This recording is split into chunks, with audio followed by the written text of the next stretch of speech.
আসসালামু আলাইকুম। Welcome to baby food by মমে। আজকে একদম ভিন্ন ধর্মী একটি রেসিপি নিয়ে আপনাদের সামনে হাজির হয়েছি। স্ক্রিনে যে খাবারের ছবিটি আপনারা দেখতে পাচ্ছেন সেটা ফক্সনাট অর্থাৎ মাখনা হিসাবে পরিচিত। ভারতে এই খাবারটা জনপ্রিয় হলেও বাংলাদেশে কম পাওয়া যায় বলে আমরা এই খাবারটা কিন্তু অতটা চিনি না। আমি স্বপ্নতে এর একটি প্যাকেট পেয়েছিলাম, তাই ভাবলাম বাচ্চাদের একটা রেসিপি আপনাদের সাথে শেয়ার করি।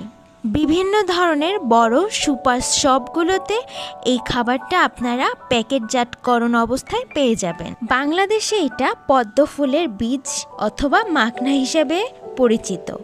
বিভিন্ন ধরনের মাখনাতে প্রচুর পরিমাণে ক্যালসিয়াম রয়েছে এবং এটি গ্লুটেন মুক্ত। এটা প্রচুর পরিমাণে প্রোটিন রয়েছে এবং এতে প্রচুর পরিমাণে অ্যান্টিঅক্সিডেন্ট রয়েছে এবং এই বীজে প্রচুর পরিমাণে ফাইবার থাকার কারণে এটি বাচ্চারা সহজেই হজম করতে পারে। তো সরাসরি চলে যাব রেসিপিতে। প্রথমে আমি 1 কাপ মাখনা এবং 3-4টা কাঠবাদাম এতে দিয়ে চুলাতে ভালো মতো ভেজে নিব এবং মাখনা হালকা ভাজা হয়ে গেলে মাখনা এবং বাদাম আমি একসাথে ব্লেন্ডারে ব্লেন্ড করে নিব। কারো হাতের নাগালে মাখনা না থাকলে কিন্তু আপনারা এই ক্ষেত্রে মুড়িটাও ব্যবহার করতে পারেন। একই প্রসেসে মুড়ি এবং বাদাম ভেজে তারপরে ব্লেন্ড করে তারপরে আপনারা এইভাবে রান্না করবেন। প্রথমে আমি কড়াইতে 1 টেবিল চামচের মতন ঘি এবং কয়েক টেবিল চামচ আমি ব্লেন্ড করা মাখনাটা ভালো মতো ভেজে নেব।